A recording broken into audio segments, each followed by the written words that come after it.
Imagina que recibes una llamada del Ministerio de la Salud y te dicen que muchos bebés han nacido con la cabeza muy pequeña y te piden que averigües por qué.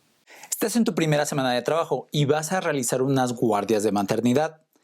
Entras en tu primer día y observas que todas las personas ahí tienen una extraña mirada. Hay médicas, infectólogas y neuropediatras, como enfermeras y madres en el recinto, que reflejan en esas miradas que no saben qué está pasando. Tú observas esas condiciones que parecieran estar en medio de una guerra porque hay un desconcierto, pues todos los bebés tienen microcefalia. ¿Qué haces tras ver esta escena?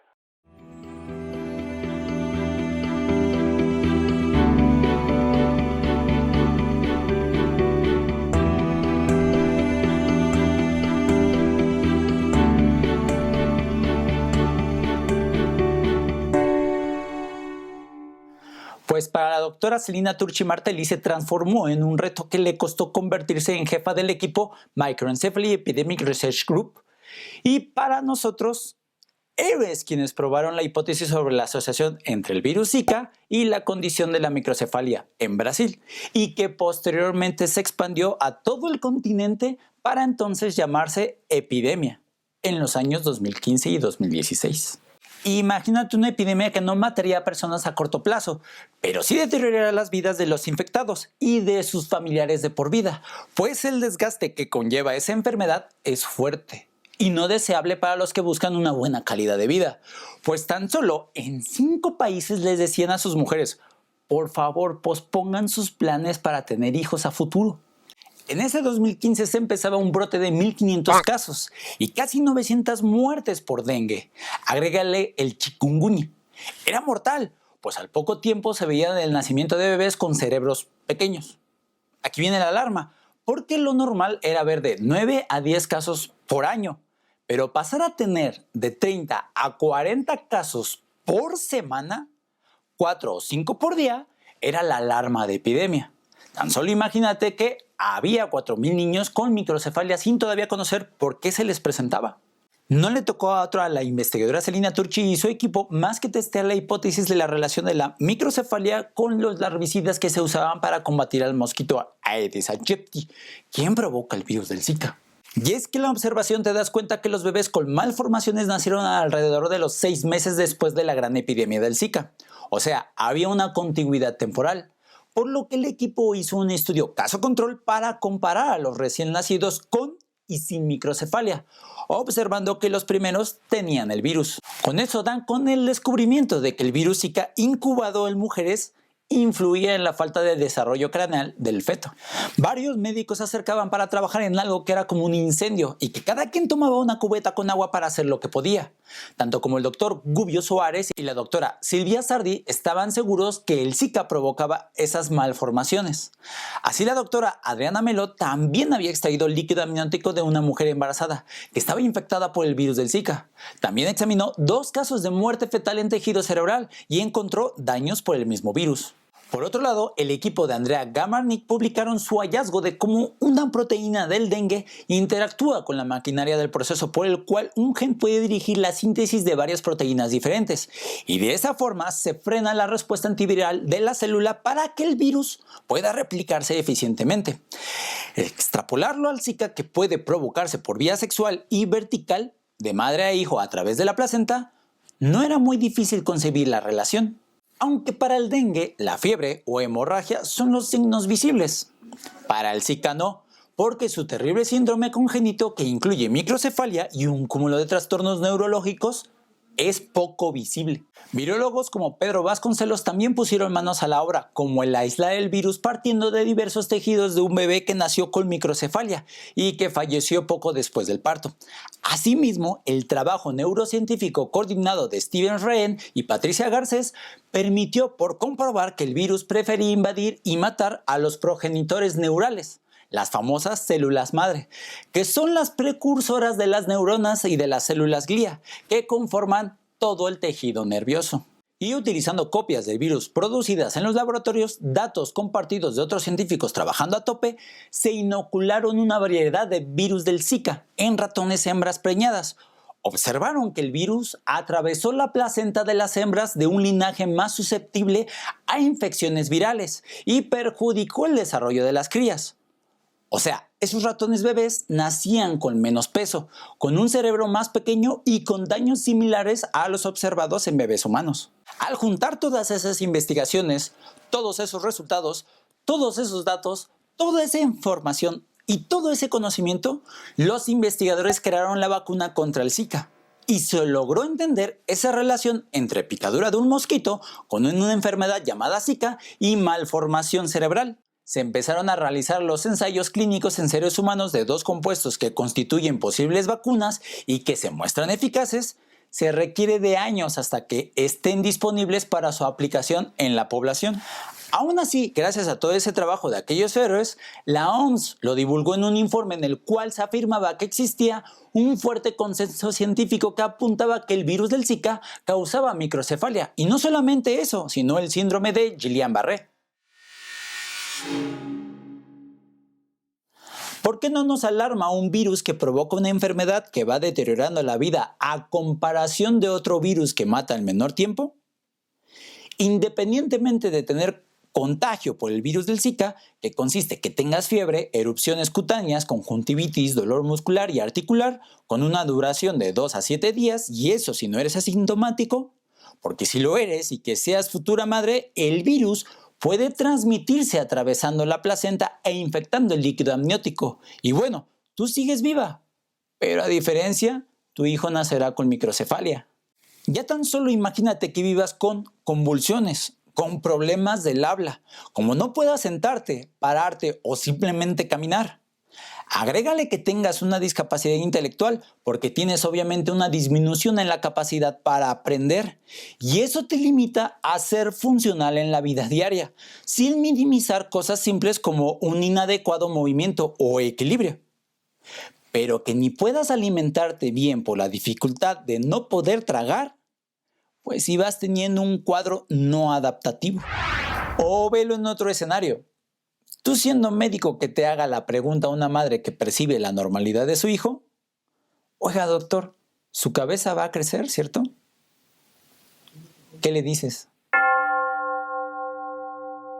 ¿Qué nos tocó hacer en esos años? Nosotros como ciudadanos, pues no mucho, pero a los científicos les tocó cooperar, porque normalmente lo usual en ese sector era competir.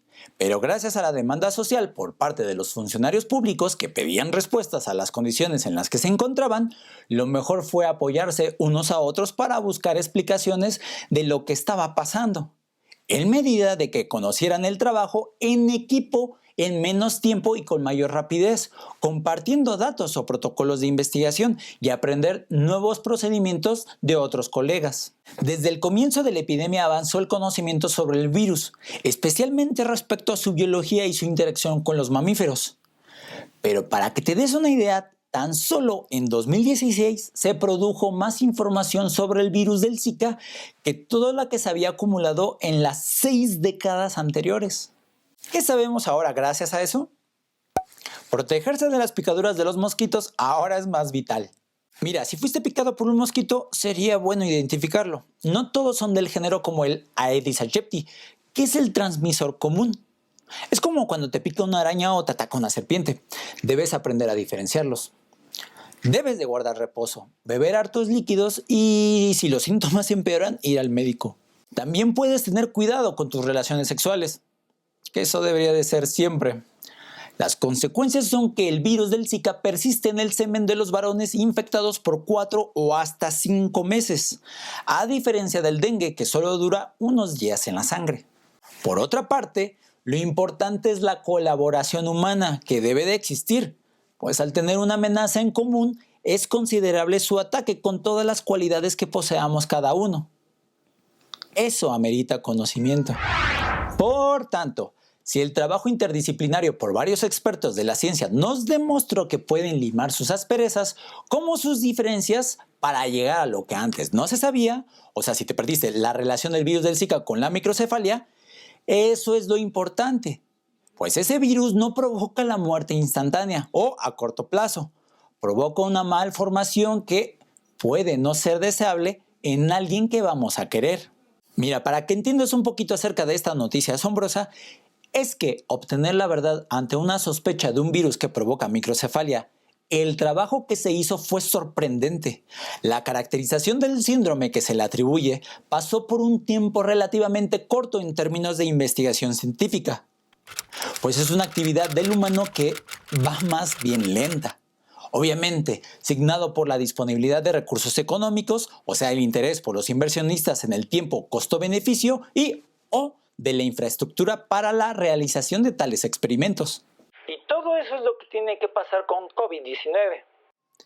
Ante situaciones así, la investigación científica se hace mundial y convoca una movilización de tal magnitud para contener la transmisión del virus a través de esas organizaciones a las cuales les creemos más solamente porque salen en los medios. Porque ante la existencia de un problema real hace que la comunidad científica se organice en busca de soluciones, influyendo en las demás esferas sociales. Prácticamente ahora es cuando sí se les escucha o se les quiere escuchar.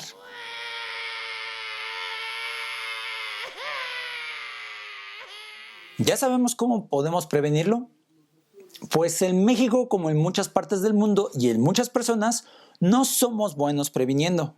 Somos buenos solucionando problemas, pero previniendo no. Y eso es lo que hace la ciencia, prevenir. Solucionar los problemas que nosotros mismos como ciudadanos de a pie no prevenimos y en muchas otras ocasiones provocamos.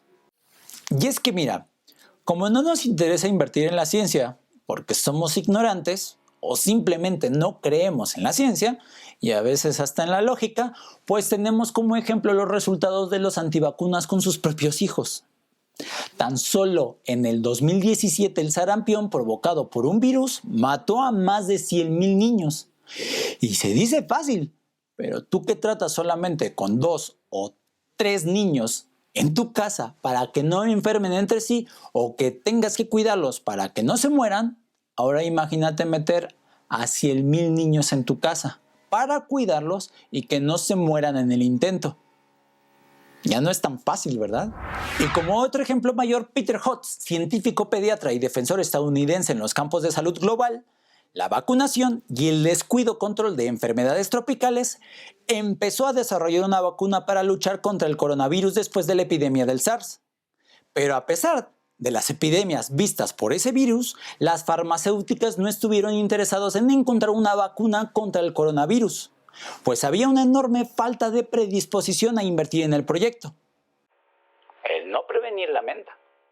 Cabe destacar que hasta el momento no existe tratamiento particular, solo se utilizan algunos fármacos para mitigar los síntomas, y ya has visto que en casos graves de enfermedad, sí puede llegar a ser mortal. Eso de cierta manera no detuvo al heroico Peter Hotz y su equipo, que desarrollaron una versión prototípica en 2016, chécale el año, obteniendo resultados bastante satisfactorios en animales no humanos. En ese momento se disponían de realizar las primeras pruebas en humanos, cuando se quedaron sin fondos y nunca tuvo la inversión para terminar con el proyecto. O sea, tenían todo. Tenían la vacuna para probarla con humanos y no pudieron pasar a la fase clínica del proyecto debido a la falta de inversión, pues el SARS ya no era un peligro en ese tiempo. Y nadie se interesa en invertir en un producto que no se va a utilizar a corto plazo. Después de no realizar una investigación que pudo luchar contra el coronavirus, Peter Hotz entiende que es vital invertir en investigación, aunque en ocasiones no vaya a ser todo lo rentable que las grandes farmacéuticas les gustaría.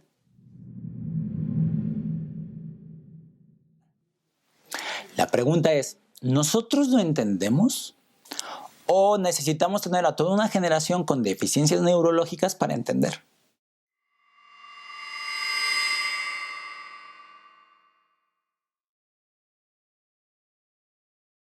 Si te gustó el video, házmelo saber. Si no, también. Recuerda que la crítica es una herramienta muy útil en nuestra sociedad. Te recomendamos que compartas este video que es conocimiento porque recuerda, el conocimiento se comparte.